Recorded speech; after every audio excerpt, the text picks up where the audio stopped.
Bonjour à toutes et à tous, aujourd'hui on commence par une blague. Aude gère tout dans la maison. Aude gère tout ce que je veux. Aude, avec tout plein de solutions, moi je vois la vie en mieux. Aude. Ouais, voilà, je voulais commencer par une blague parce que aujourd'hui on va parler de police familiale. La mise en ordre de la famille, quoi. Et voyez-vous, en tant que sceptique, voyez, aujourd'hui j'ai mon superbe t-shirt, j'ai une espèce d'allergie par rapport à tout ce qui peut ressembler à la destruction de, mettons, une certaine présence à sa vie, quoi, dans le foyer, dans voilà, la possibilité d'être un tout petit peu à l'origine de son quotidien et d'un certain ordre dans lequel on vit entre ces quatre murs, entre quatre murs dans lesquels on habite. Bon. Et cette pub que j'entends très régulièrement parce que j'écoute trop la radio, et qu'il y a de la pub même sur les radios publiques, cette pub pour moi fait partie de la police. On y viendra. En d'autres termes, ce que ça vous propose, hein, c'est de tout gérer dans votre maison. Déjà parce qu'une maison se gère, hein, c'est du management de la maison, mais par ailleurs parce que c'est pas à vous de le faire. Vous êtes un bon agent économique et technique, vous devez être dehors en train de produire ou en train de consommer pendant que votre maison est mise en gestion. Et c'est pas du tout en train de dire mesdames, mettez votre gars au travail pour qu'on puisse partager les tâches. C'est pas du tout en train de vous dire dans le fond, je vais vous simplifier la vie pour qu'il y ait moins de tâches domestiques pénibles. C'est pas en train de dire je vous déculpabilise parce que dans le fond, la poussière sous le tapis, on n'en a rien à faire. Non, ça vous dit restez un agent économique sans arrêt, à l'extérieur, dans la production, et nous, pendant ce temps-là, on met votre monde en gestion. Même ça, ça devient un produit normé, quoi, en quelque sorte. Alors vous me direz, vraiment, vous faites un pataquès avec cette petite histoire, mais je suis pas d'accord. C'est la mise en gestion jusqu'au cœur du foyer qui est là. Alors nous autres, sociologues, anthropologues, on est particulièrement sensibles, peut-être un peu délirants, mais enfin, je vous invite à une certaine vigilance sur ce thème. C'est vraiment gère tout ce que je veux, gère tout dans ma maison, et moi je vois la vie en mieux parce que tout est géré, tout est sous gestion. Bon, enfin, à quoi bon habiter chez soi hein, dans ce cas-là? Pourquoi pas habiter, je sais pas moi, dans l'hôtel ou même dans l'entreprise, dans le fond, puisque là, le ménage sera entièrement pris en charge. Bien. Aujourd'hui, je voulais vous parler de la police familiale. Alors, comme je l'avais un petit peu annoncé dans les commentaires, on m'a gentiment fait remarquer l'énormité du sujet auquel je m'attaque. Ça n'est ici qu'une des conférences sur la police familiale parmi celles qui seront présentes dans l'ouvrage. Mais celle-là, je vous la lis et je la partage avec vous. Voilà. Elle s'intitule La mère délocalisée ou la police familiale. C'est pas une histoire drôle, c'est une histoire extrêmement commune, banale, pour qui veut bien se donner la peine de voir ce qui se passe sous le tapis, avec la poussière. Et ben voilà, je vais vous la livrer telle qu'elle. C'est essentiellement un terrain, et j'espère qu'il vous plaira. Voilà. Donc la conférence de Traverse s'intitule, comme je vous l'ai dit, La mère délocalisée ou la police familiale. Je commence. On peut comprendre les mots police familiale de multiples manières. Ça peut désigner les relations de pouvoir qui s'exercent au sein de la famille. Par exemple, la famille comme relais d'un contrôle moral, d'un contrôle politique, d'un contrôle religieux. Bon, on peut entendre police familiale comme une police des mœurs qui s'occuperait des affaires familiales. On pourrait imaginer aussi qu'il s'agisse d'une fonction à l'intérieur de la famille qui consiste à imposer les normes aux enfants, à réprimer leur sexualité, à imposer tel ou tel conformisme, à tuer dans l'œuf les ambitions professionnelles ou les singularités d'un enfant. Donc il y a de multiples sens qu'on pourrait apporter à cette notion de police familiale. Euh, voilà, j'aimerais limiter un petit peu le champ de cette expression.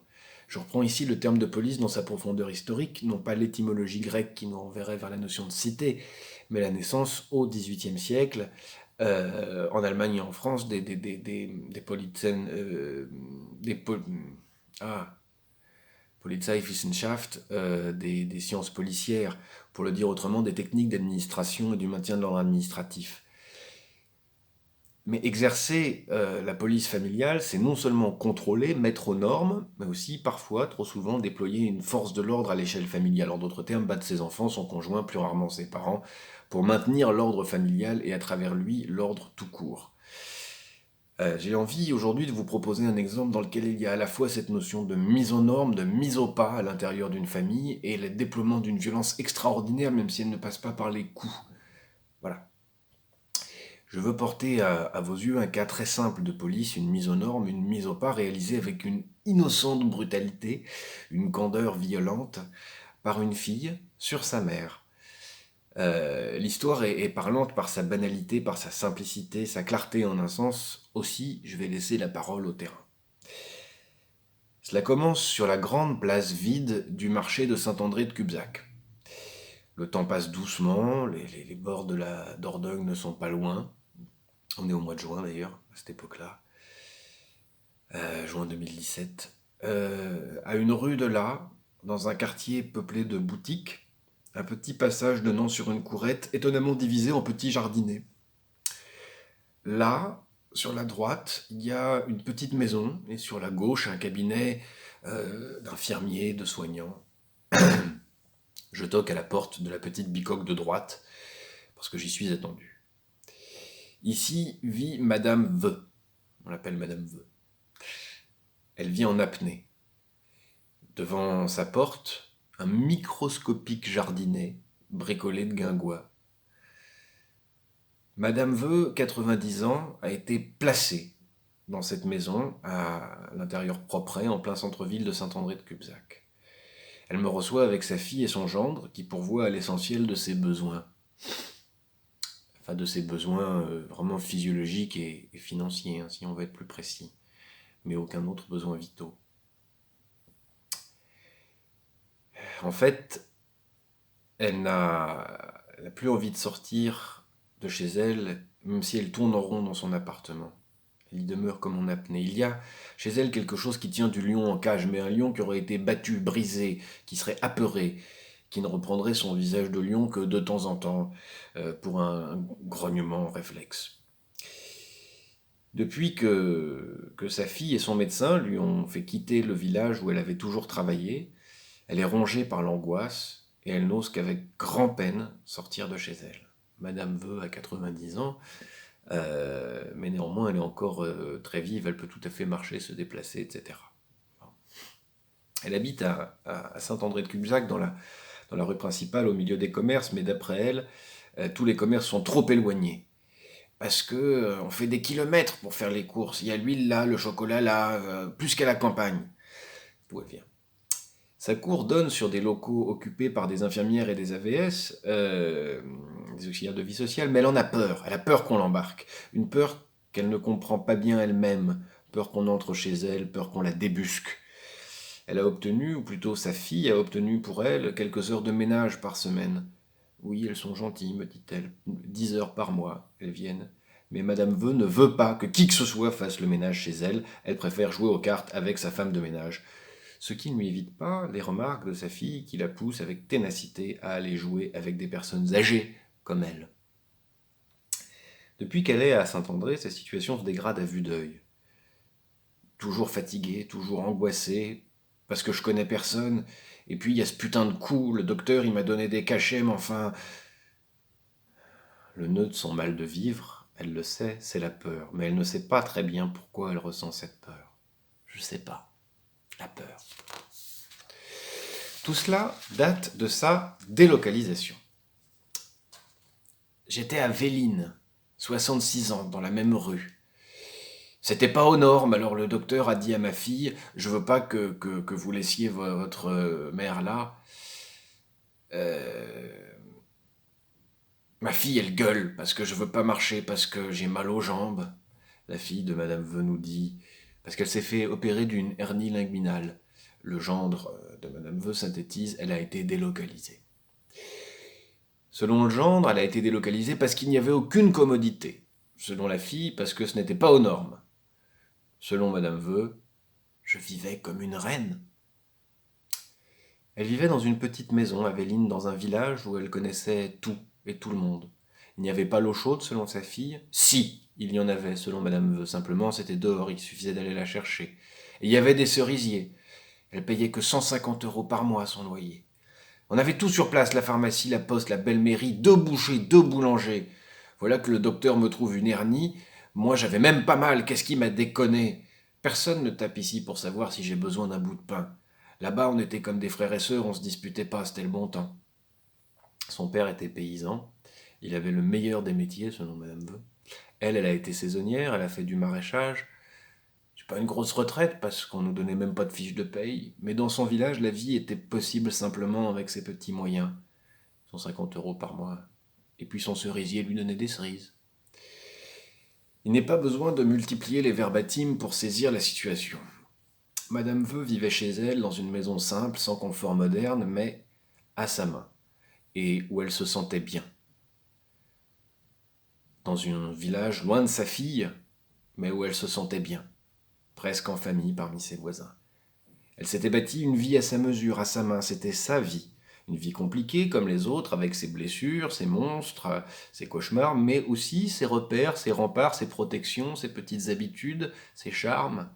Dans sa nouvelle boîte, son nouvel appartement en forme de boîte, pratique et rassurante pour sa fille et son médecin, toutes les plaies sont ressorties. Il n'y en a pas beaucoup des plaies dans la vie de Madame Veu, mais elles sont profondes. Madame Veu est veuve depuis 64 ans. Son mari est mort quand elle avait 26 ans. Elle en a 90 aujourd'hui. En réalité, sa fille nous dira rapidement que si elle a demandé le déménagement de sa mère au médecin, c'était pour faire moins de route. Parce que après l'opération pour son hernie inguinale, elle aurait eu besoin d'un peu plus d'aide de la part de sa fille, et donc la fille aurait dû faire un peu plus de route. Madame Veu et sa fille se disputent sans cesse au sujet des courses.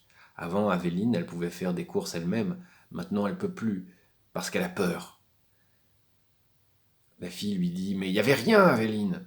Et la maman répond « Mais si, il y avait l'épicerie-boulangerie, et puis rencontrer Pierre, Paul, Jacques, et puis lui dire « Tiens, tu es là !» et « Tiens, tu es là !» Ben non, en fait, Madame Veu n'est plus là.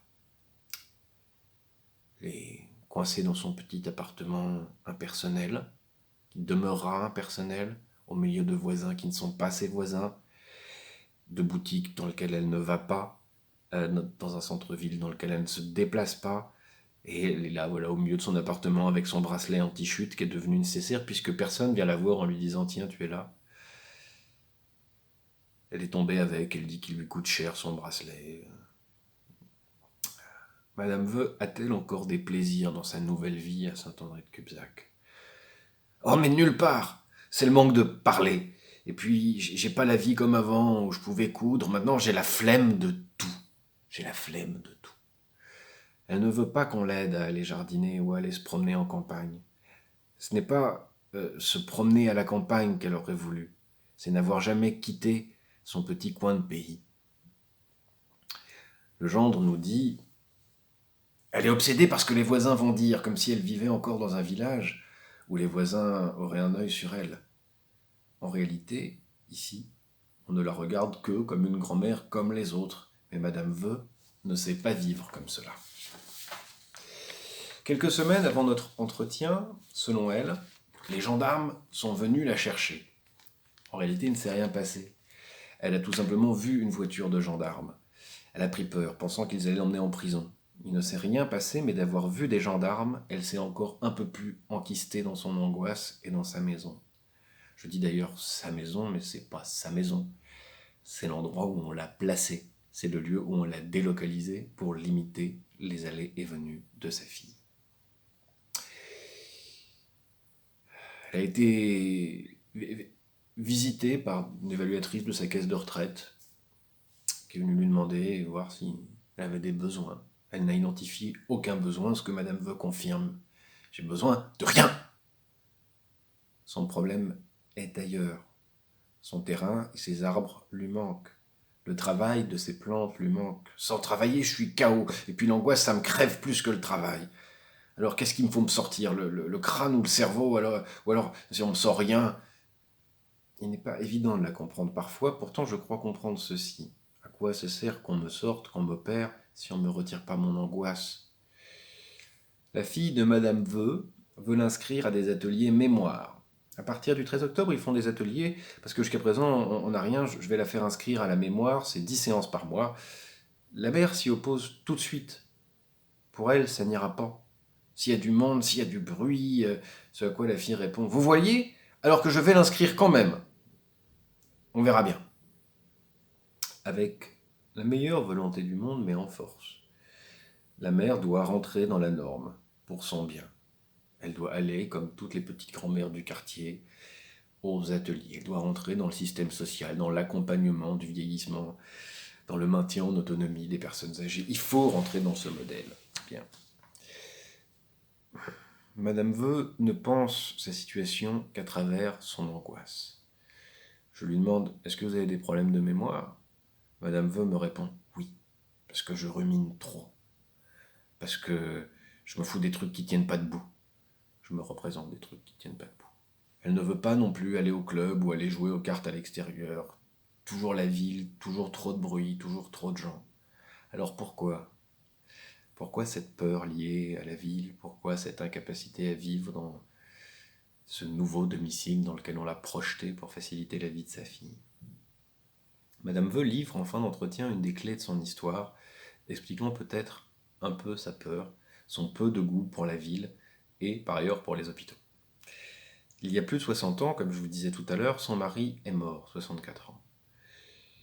Elle raconte l'histoire de la façon suivante. Son mari, alors qu'il vivait à Montpellier, a eu un accident. Sa mère lui a dit d'aller se faire ausculter, mais il n'a pas voulu le faire. Progressivement, ça lui a bloqué le sang, ça lui a bloqué un rein. Il a eu des tas de furoncles qui ne pouvaient pas s'asseoir pour manger. On lui a dit que ça pouvait s'attraper. Il voulait m'hospitaliser. Moi, j'ai dit non. Non, ça peut pas s'attraper. Et puis, je suis revenu en Dordogne parce que là-bas, j'avais mes frères et sœurs, parce que c'était en ville, parce que là-bas, c'était en ville. Je décrypte ce verbatim. Donc son mari est mort d'une maladie qu'elle ne nomme pas, mais qui démultiplie les furoncles. On a voulu l'hospitaliser, elle a refusé. Et après la mort de son mari, elle est rentrée en Dordogne où elle avait sa famille. Et elle associe très très clairement la maladie, les furoncles, la pourriture en quelque sorte, et à l'hôpital et à la ville. Elle a son histoire, son traumatisme, son amour est mort d'une maladie atroce, une maladie de la ville. Elle qui venait de son petit village de Dordogne, regarde un sale souvenir, hein, une peur panique de la ville et de sa pourriture et de sa maladie. Alors elle s'est réfugiée en Dordogne, dans le cocon familial, puis dans cette petite maison qu'elle aimait tant. Elle y a vécu paisiblement jusqu'à ce que son médecin et sa fille, refusant de la laisser vivre et mourir en paix, la forcent à intégrer un nouveau bocal urbain. C'est pas bien grand, Saint-Jean-de-Cubzac, et c'est très joli, Saint-Jean-de-Cubzac, mais c'est déjà trop pour cette dame. C'est pas les furoncles qui me sont entrés, c'est dans la tête, me dit-elle. Elle a gardé la peur, elle sait que personne ne la comprend. On me reproche de ne pas m'être remariée, puisqu'elle s'est pas remariée. Et maintenant, sa fille lui dit qu'il faut tourner la page, et lui demande de ne plus rabâcher cette histoire sans cesse. Le gendre dit que chez elle, ce qui est important, c'est le négatif. Comme pour mieux démontrer le refus de la comprendre. Encore une fois, ce sont des gens pleins de bonne volonté, des gens aimables, des gens qui se dépensent pour elle, qui font tous les efforts à leur sens pour elle, et qui la torturent. Voilà, c'est ce que j'écris juste ensuite. Et pourtant, elle est gentille et dévouée, sa fille, elle ne pense pas à mal. Elle doute, elle voudrait que je sois psychologue pour les aider et que je leur donne des conseils. Elle comprend bien qu'elle a fait une bêtise, mais il ne lui est pas possible de le dire, de le formuler, de le comprendre précisément, et encore moins possible pour elle de revenir en arrière. Sa mère n'aura rien choisi de son sort, elle est rentrée dans la banalité de la prise en charge sanitaire et sociale, et se faisant pour ce qui la concerne dans un quotidien glauque, étranger et angoissant. La fille a peur de la mort, la fille a peur de la mort de sa mère, la fille veut s'économiser du temps de transport, la fille obéit au médecin, la fille croit que c'est comme ça qu'on fait, elle fait comme on lui dit de faire, et donc, elle fait souffrir sa mère. La maison de Madame V n'était pas aux normes. Ce n'est pas la maison qu'on a mis aux normes, c'est Madame V. Et Madame V s'est effondrée. Elle souffre debout, debout devant celle qui cause ses souffrances, sa propre fille, cette main maladroite et implacable, petite police des vies hors normes, force d'un ordre triste où l'on meurt bien encadré, à portée de voiture, à portée des dents. J'aurais voulu l'emmener mourir au pied de son cerisier d'antan, cette petite grand-mère. J'aurais voulu l'emmener, Madame V.